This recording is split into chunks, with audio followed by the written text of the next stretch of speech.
Estamos de volta com o último bloco do programa Eclésia dessa noite, falando sobre quarta-feira de cinza, quaresma, penitência, jejum, enfim, tudo que está relacionado ao início desse tempo profundo chamado quaresma, que é um tempo litúrgico, né?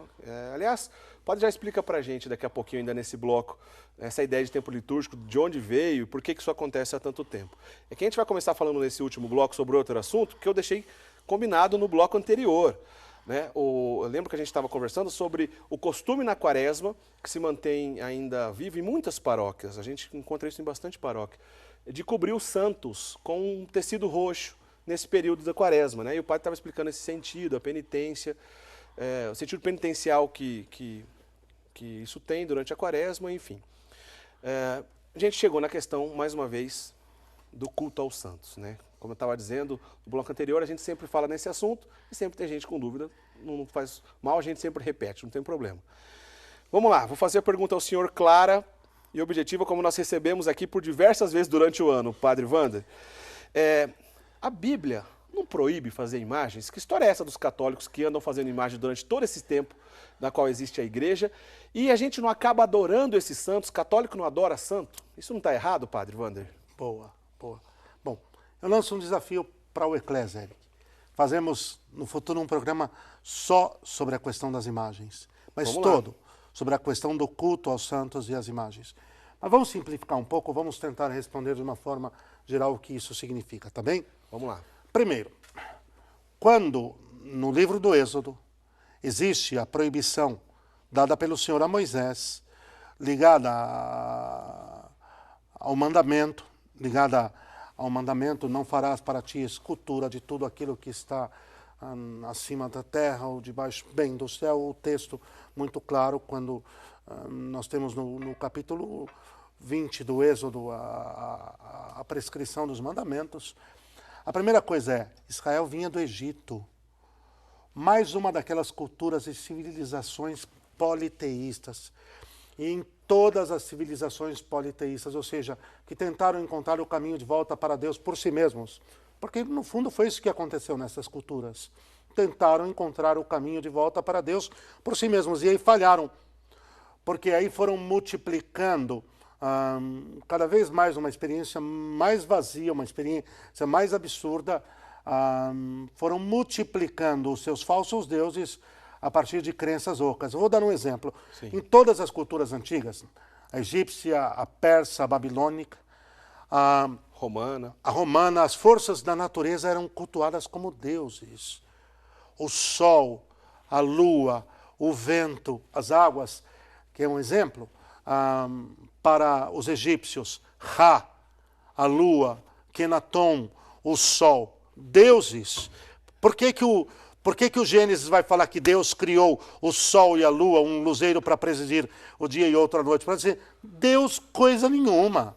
Quer dizer, Deus é Deus, são criaturas das suas mãos. Quer dizer, colocar a criatura no lugar do Criador. Né? Eu quero colocar isso aqui de uma forma muito clara. Era preciso purificar um povo que conviveu com a idolatria egípcia. Quer ver como isso é real? Essa questão da adoração aos falsos deuses, tendo tomado até as forças da natureza como deuses? Os astecas, lá na grande cidade do México, nas ruínas de Teotihuacan, estão as duas grandes pirâmides. Como é que se chamam, Eric? A maior se chama El Sol e a menor chama-se La Luna. O Sol e a Lua, identicamente a todas as outras culturas de época. O que Deus proíbe, está muito claro no texto bíblico, o que está no céu, acima da terra, exatamente é cultuar os astros, o sol, a lua, cobra. Existia um templo nos dias de Abraão dedicado à deusa cobra, imagina que loucura. E a mesma coisa com os astecas, com Atlatzil, o templo da serpente emplumada, cultuar uma cobra, a serpente como Deus. Então, até que se purifique, era preciso que o Senhor tomasse uma medida intransigente. Certo. Imagem nenhuma, só que o termo original que é aplicado equivale aos ídolos, não à imagem em si. O que consta, por exemplo, nos tratados dos padres da igreja em consonância com o Novo Testamento, são dois termos distintos. Uma coisa é um eidolon, aquilo que quer tomar o lugar de Deus. Outra coisa é a esfirgia.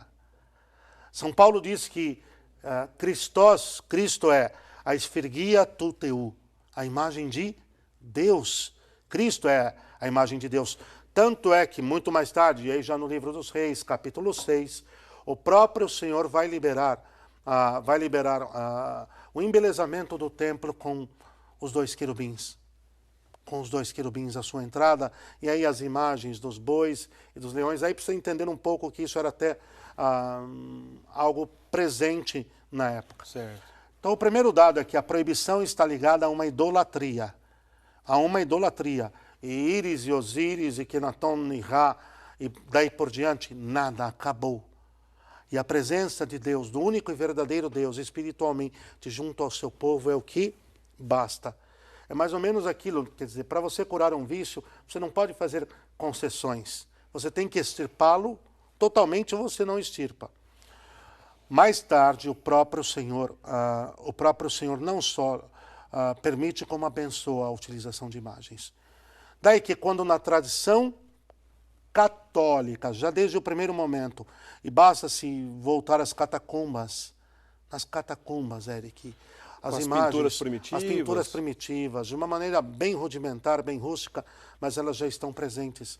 Vai cair naquilo que os padres da igreja ensinavam, que as imagens são as escrituras dos iletrados, dos analfabetos, porque pela imagem se transmitia aquilo que estava querendo se transmitir. E numa sociedade que não era difícil encontrar analfabeto, inclusive. Né? Não, muito pelo contrário, uma grande quantidade. E daí que desde um primeiro momento o culto de veneração aos santos e de utilização das imagens, diga-se aqui, veneração, dulia, não latria. Latria, adoração só a Deus.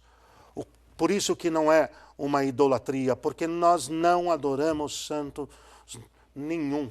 Os santos são nossos irmãos, batizados, crentes como nós, que honraram e amaram e serviram a Deus, estão na sua glória.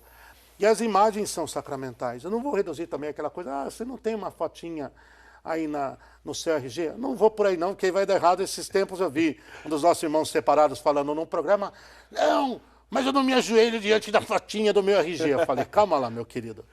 Não vamos entrar nem por aí que vai dar errado. Entendi. A verdade é que as imagens são sacramentais. Elas nos remetem a uma verdade espiritual, uma verdade sobrenatural, que está para muito além delas. Abençoada e autorizada pela igreja desde um primeiro momento, com fundamento bíblico. A proibição é quanto à idolatria. Os santos não se colocam no lugar de Deus, mas são seus servos, são criaturas suas, e para ele apontam, Eric. E é bem legal a gente fazer essa diferenciação dos cultos, que quando a gente lembra de um santo, ou como um exemplo, ou mesmo da Virgem Maria, nunca é esse culto que o senhor chamou corretamente de latria, né? Onde vem a palavra idolatria, aplicando latria a um ídolo, né? O que vem a ser idolatria.